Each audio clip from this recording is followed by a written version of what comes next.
Bonjour, je suis ravie de vous retrouver dans cette nouvelle capsule. J'aimerais commencer cette vidéo en vous remerciant chaleureusement du fond du cœur parce que vous êtes de plus en plus nombreux à me soutenir, à m'envoyer des messages, des mails tous les jours. Ça fait chaud au cœur d'être inspirant pour un grand nombre de personnes.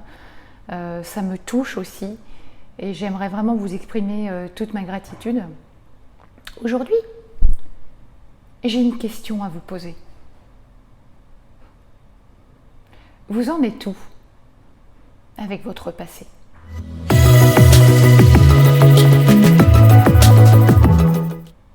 Bonjour, je suis Vanessa Millet, coach philanthrope et je vous accompagne à transformer votre potentiel en réussite. Alors pourquoi je vous pose cette question? Pourquoi est-ce que je vous demande où vous en êtes avec votre passé? C'est tellement essentiel à un moment donné de pouvoir répondre à cette question et plus que d'y répondre même, de savoir si vous êtes aujourd'hui OK avec votre passé, si vous êtes en accord avec lui ou s'il y a encore des choses derrière qui vous empêchent justement d'aller droit devant aujourd'hui. Parce que je peux vous le dire, pour moi ça a été très difficile. Je fais partie de ces personnes qui sont énormément dans les ruminations. Coucou Nala, ça c'est ma petite chatte bengale, un petit peu coquine, là. C'est son heure de folie. Je fais partie de ces personnes qui ressassent en fait le petit vélo, vous savez. Et le passé, tant qu'on ne l'a pas accepté, il reste profondément ancré en nous. Il nous empêche de vivre au présent et il nous empêche de nous projeter dans le futur. Et en fait, ces ruminations, elles peuvent arriver, je prends mon cas, ça m'arrivait de vivre quelque chose, je sais pas, un truc anodin dans ma journée. Et en fait, ce truc allait réveiller une émotion enfouie du coup, finalement quelque chose de non exprimé. Et une fois que c'était réveillé, ça me travaillait toute la journée, quoi. J'arrivais pas à m'en débarrasser. Du coup, on perd la connexion avec le présent, puisqu'on est dans un dialogue interne négatif. Et ça, c'est quelque chose d'assez compliqué. Alors moi, ce qui m'a beaucoup aidée, c'est d'aller marcher en fait. Aller marcher, ça m'a énormément libérée du poids du passé, de certaines souffrances aussi. Pour ceux qui ont regardé mon TEDx et donc qui connaissent mon histoire, c'est vrai que j'ai vraiment traversé toutes les étapes dans la courbe du deuil et j'en parle très bien dans mon talk. Donc si vous ne l'avez pas vu, je vous invite vraiment à aller le regarder. Mais en fait, toutes les souffrances que j'ai vécues, finalement, mes difficultés, m'ont aussi permis de cultiver ma résilience. En fait, je ne serais peut-être pas devenue la femme que je suis aujourd'hui si j'avais pas vécu toutes ces souffrances, toutes ces douleurs. Je ne serais peut-être pas devenue coach non plus. Je ne serais peut-être pas en mesure d'accompagner. Et quand on parle d'accompagnement, il est plus que primordial et essentiel d'avoir justement accueilli, accepté son passé. Parce que tant que vous n'avez pas fait ça, vos souffrances restent tellement à vif qu'il vous sera impossible pour vous d'accompagner quelqu'un. Par contre, quand vous avez travaillé sur vous, quand vous avez accepté votre passé, quand vous avez enfin exprimé toutes ces émotions enfouies en vous, vous avez de véritables pépites en fait que vous pouvez révéler aux autres. Et quand on me pose la question de savoir si je revivrais exactement les choses de la même façon, si je pouvais revenir dans le passé et gommer et retirer tout ce que j'ai vécu, C'est pas facile de répondre à cette question. Parce que pour le coup, c'est vrai que j'ai un passif qui est très lourd, qui est très chargé. Bien sûr, j'aurais envie de vous dire, oui, il y a certaines choses que j'aurais aimé enlever. Peut-être que, est-ce que c'était aussi nécessaire que je vive tous ces traumatismes? J'en sais rien.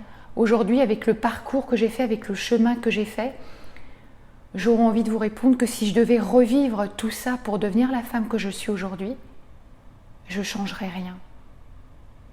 C'est fou, hein. Je ne sais pas si j'aurais été capable de vous dire ça il y a quelques mois encore. Mais je crois que, en fait, j'ai terminé mon processus de guérison cette année. Et du coup, je me dis que ça a été utile, quoi. Ça a été utile parce que j'aime la personne que je suis devenue aujourd'hui. Mon passé, il fait partie de moi. Mais il est derrière. Aujourd'hui, je suis là, quoi. Je suis ancrée, je suis au présent. J'ai même pas envie de trop penser à demain, un petit peu, parce que c'est important quand même de se projeter sur ce qu'on veut atteindre. Mais pas trop non plus, en fait. Certains coachs vous diront il faut se projeter à 1 an, à 5 ans, etc. Je ne suis pas forcément d'accord avec ça. Parce que chaque fois que vous êtes devant ou derrière, vous n'êtes pas dans le moment présent. Vous rompez en fait la connexion avec ce qui se passe ici et maintenant. Donc bien évidemment, avoir la connaissance de notre passé, en être relié, mais en ayant extrait le positif de chaque situation, ça c'est une vraie force. Vous savez, on est souvent dans les regrets de dire « Ah, si j'avais fait ça, ma vie aurait été autrement. Si j'avais pris telle décision, je vivrais dans un autre pays aujourd'hui. Si j'avais fait ci, si j'avais fait ça. » Et en fait, ça ne sert à rien de tergiverser sur tout ça. Parce que ça ne va pas changer votre présent et encore moins votre futur. Les regrets, ça nous pourrit la vie. Vraiment. Par contre, essayez de comprendre ce qui s'est passé et d'en faire une force, ça c'est constructif, ça c'est du positif. Parce qu'à un moment donné, même si sur le coup c'est super dur à avaler, chaque chose en fait que vous avez vécue dans votre vie, et bien en fait chaque chose que vous avez vécue ou que vous allez vivre va vous servir à évoluer dans votre futur. On vit tous des souffrances, des douleurs et sur le coup on se dit mais c'est pas possible, qu'est-ce que j'ai fait pour mériter ça? On n'a rien fait de particulier en soi. On vit des choses, ce sont des expériences, parfois agréables, parfois douloureuses, parfois dramatiques. Mais en fait, avec le recul, on s'aperçoit que toutes ces épreuves que la vie nous envoie, c'est pas par hasard. Je pense que toutes les épreuves que l'on traverse, toutes les épreuves que l'on endure, elles ont tout un objectif, c'est de nous faire passer à un niveau supérieur. C'est de nous permettre d'atteindre quelque chose de meilleur. Tout ce que vous pouvez vivre présentement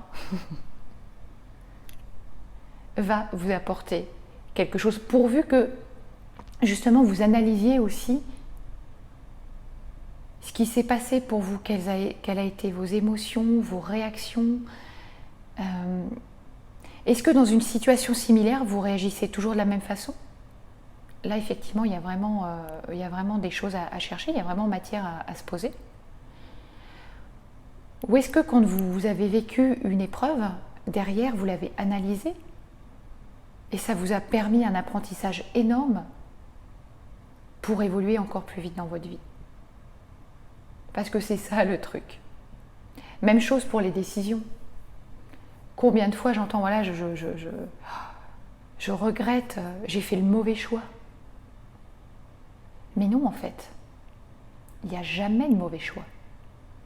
Même si ce choix, quelque temps après, vous est apparu comme inconfortable, vous vous dites, bah non, j'ai perdu beaucoup de temps. Si j'avais fait autrement, je serais à un autre niveau dans ma vie. Là, encore une fois, ça sert à rien. Là, on fait qu'alimenter du négatif. Et c'est très dommage.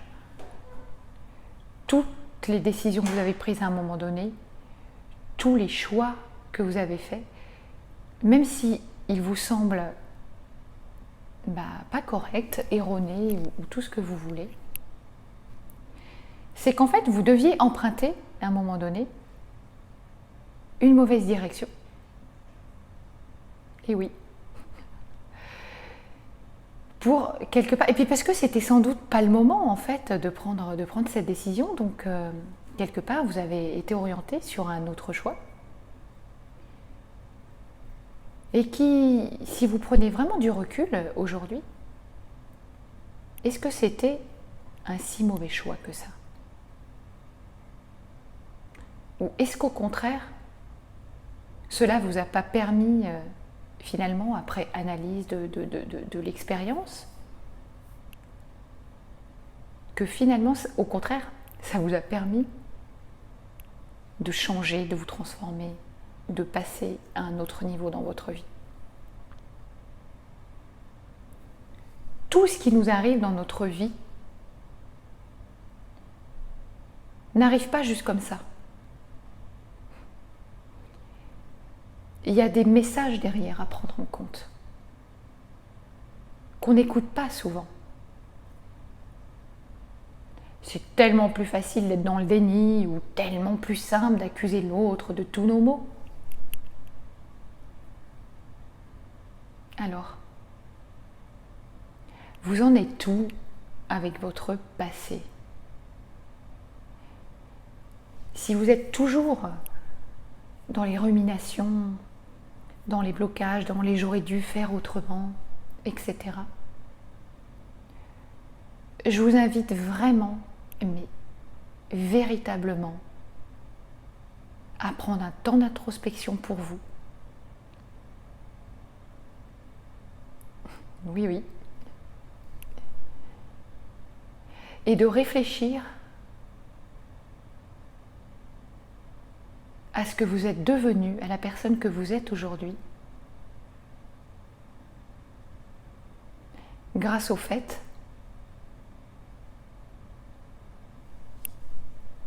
d'avoir surmonté des épreuves. Qu'est-ce qui fait la personne que vous êtes aujourd'hui, si ce n'est votre passé qui a pu cultiver votre résilience, qui vous a ouvert un chemin? C'est sûr qu'on aimerait bien que ça se fasse sans souffrance. La question, elle est de savoir, est-ce qu'on peut véritablement éviter la souffrance dans le changement? Parce qu'en réalité,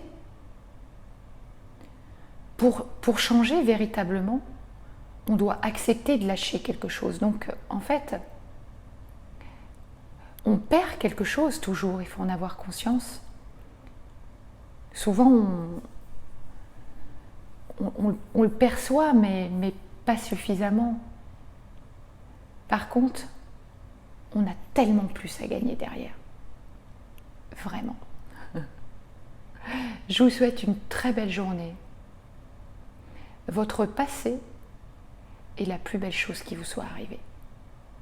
À très bientôt.